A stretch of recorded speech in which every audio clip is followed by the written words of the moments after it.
TGRTC కార్మిక సంఘాల ఐక్య కార్యాచరణ సమితి సమ్మెకు సిద్దమవుతోంది. రేపు తలపెట్టిన సమ్మెకు సన్నాహకాల్లో భాగంగా కార్మికులు భారీ కవాతు నిర్వహించారు. సమ్మె ఆలోచన విరమించుకోవాలని యాజమాన్యం విజ్ఞప్తి చేస్తోంది. సమ్మెతో సంస్థ ప్రగతి కుంటుపడి ఉద్యోగులకు నష్టం వాటిల్లుతుందని సూచించింది.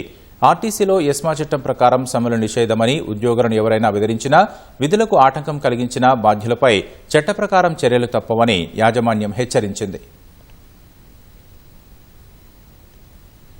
టీజీఎస్, ఆర్టీసీ, జేఏసీ సమ్మెకు సమాయత్తమవుతోంది. ఇప్పటికే రేపటి నుంచి సమ్మెలోకి వెళుతున్నట్లు నాయకులు ప్రకటించారు. యాజమాన్యం స్పందించకపోవడంతో సమ్మె సన్నాహకాల్లో భాగంగా కార్మికులు భారీ కవాతు నిర్వహించారు. ఆర్టీసీ కళాభవన్ వద్ద ప్రారంభమై బస్ భవన్ వరకు ప్రదర్శన కొనసాగింది. సమస్యల పరిష్కారం కోసం పలుమార్లు ప్రభుత్వం యాజమాన్యానికి విజ్ఞప్తి చేసినా ఫలితం లేకపోవడం వల్లే సమ్మె చేయాల్సి వస్తోందని కార్మిక సంఘాల నేతలు తెలిపారు. సమ్మె నోటీసు ఇచ్చినా యాజమాన్యం చర్చలకు ఆహ్వానించలేదని అసంతృప్తి వ్యక్తం చేశారు. రేపటి నుంచి తలపెట్టిన సమ్మె యథావిధిగా కొనసాగుతుందని జేఏసీ నేతలు స్పష్టం చేశారు. సమ్మెకు సహకరించాలని ప్రజల్ని కోరారు. ఈ ప్రభుత్వ యాజమాన్యాలకు అన్ని రకాలుగా ప్రయత్నం చేశాము. వారు ఎలాంటి స్పందన లేకపోవడం వలన ఇది లేని పరిస్థితులలో సమ్మె నోటీసు కూడా ఇచ్చాము.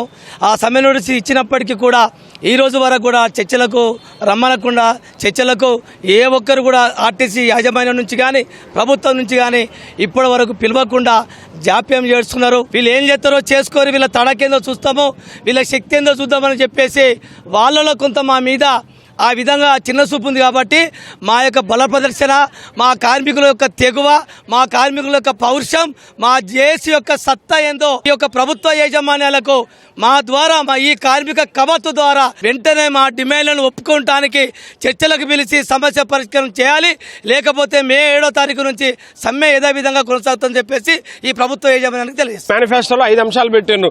ఆర్టీసీ ఉద్యోగులను ప్రభుత్వంలో విలీనం చేస్తాం, పీఆర్సీలు ఇస్తాం, బకాయిలు ఇస్తాం, తర్వాత కొత్త బస్సులు కొంటాం, యూనియన్లు ఇస్తాం, ఆధునీకరణ చేస్తామని చెప్పి అన్ని అంశాలు చెప్పాను. ఇవాళ ప్రభుత్వం రాగానే గౌరవ ముఖ్యమంత్రి గారు చెప్పారు, ఆర్టీసీ ఉద్యోగులంతా వారియర్స్, వాళ్ళు ఓట్లేస్తేనే మేము గెలిచినాం కాబట్టి 3 నెలలు టైం ఇవ్వన్నారు. 18 నెలలు టైం ఇచ్చినాం. ఇప్పటి వరకు 7 మాసాలుగా జేఏసీ అయినాం.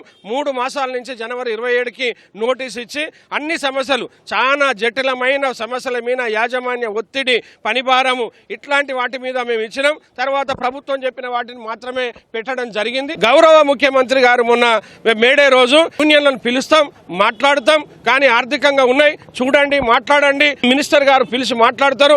అక్కడ కూడా మాట్లాడినప్పుడు అధికారులను నేను పంపిస్తాను, లేకపోతే మీరే నా దగ్గరికి రావచ్చని మాట్లాడని ఆశాభావం కలిగించింది మాకు. దాంట్లో గౌరవ మినిస్టర్ గారు కూడా గతంలో 3 రోజుల ముందు తప్పకుండా పిలుస్తా, చర్చలకు పిలిచి మాట్లాడుతున్నారు. కానీ తీరా నిన్న చూస్తే ఇవాళ ఇది సమయం కాదు, వీళ్ళ వెనక ఎవరో ఉన్నారు అని మాట్లాడడం జరిగింది. ఇది మాకు బాధాకరం అనిపించింది.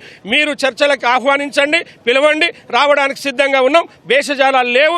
మాకు కాంగ్రెస్ పార్టీ అంటే నమ్మకము, గౌరవం కూడా ఉన్నాయి కాబట్టి చర్చలకి ఆహ్వానిస్తే వస్తాము, లేకపోతే సమ్మె తప్పదు. సంస్థకు వచ్చే ప్రతి రూపాయిని సిబ్బంది సంక్షేమం కోసం ఖర్చు చేస్తున్నట్లు ఆర్టీసీ యాజమాన్యం ప్రకటించింది. సంస్థ తీవ్ర ఆర్థిక ఇబ్బందులు ఉన్నా ఏళ్లుగా పెండింగ్ లో ఉన్న పీఆర్సీని 21% ఫిట్మెంట్ అందించినట్లు పేర్కొంది. బకాయి పడిన 10 డిఏలను దశలవారీగా విడుదల చేసినట్లు వెల్లడించింది. 3.5 ఏళ్లుగా ప్రతి నెల 1నే జీతాలిస్తున్నట్లు తెలిపింది. పీఎఫ్, సీసీఎస్ రికవరీ మొత్తాన్ని క్రమం తప్పకుండా చెల్లిస్తున్నట్లు యాజమాన్యం పేర్కొంది. 2019లో జరిగిన సమ్మెతో సంస్థ తీవ్ర సంక్షోభంలో కూరుకుపోగా ఆ తర్వాత వచ్చిన కరోనాతో ఆర్టీసీ మనుగడే ప్రశ్నార్థకంగా మారిందని గుర్తు చేసింది. సిబ్బంది, ఉద్యోగుల సమిష్టి కృషితో సంక్షోభాలు ఎదుర్కొని ప్రజలకు మెరుగైన సేవలందిస్తున్న ప్రస్తుత తరుణంలో సమ్మె శ్రేయస్కరం కాదని విజ్ఞప్తి చేసింది. ఉద్యోగుల సంక్షేమంతో పాటు సంస్థ మనుగడకు ప్రతికూలంగా మారే సమ్మె విరమించుకోవాలని కార్మికులకు వివరించింది. ఒక వర్గం చెప్పే మాటలకు ప్రభావితమై సమ్మె చేస్తే ప్రజలకు ఇబ్బందవుతుందని పునరాలోచించుకోవాలని యాజమాన్యం స్పష్టం చేసింది. ఎస్మా చట్టం ప్రకారం ఆర్టీసీలో సమ్మెలు నిషేధమని, అలా కాదని సమ్మె పేరిట ఉద్యోగుల్ని బెదిరించి విధులకు ఆటంకం కలిగించిన బాధ్యులపై చట్ట ప్రకారం చర్యలు తప్పవని స్పష్టం చేసింది.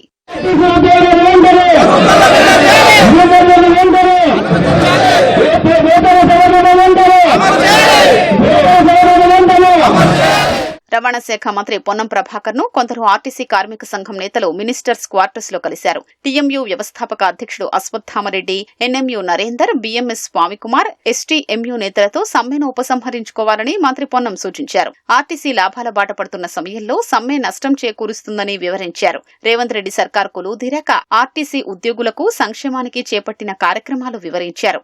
కార్మికులపై పనిభారం తగ్గించి వారిలోని అభద్రతను తొలగించాలని కార్మిక నేతలు మంత్రికి విజ్ఞప్తి చేశారు.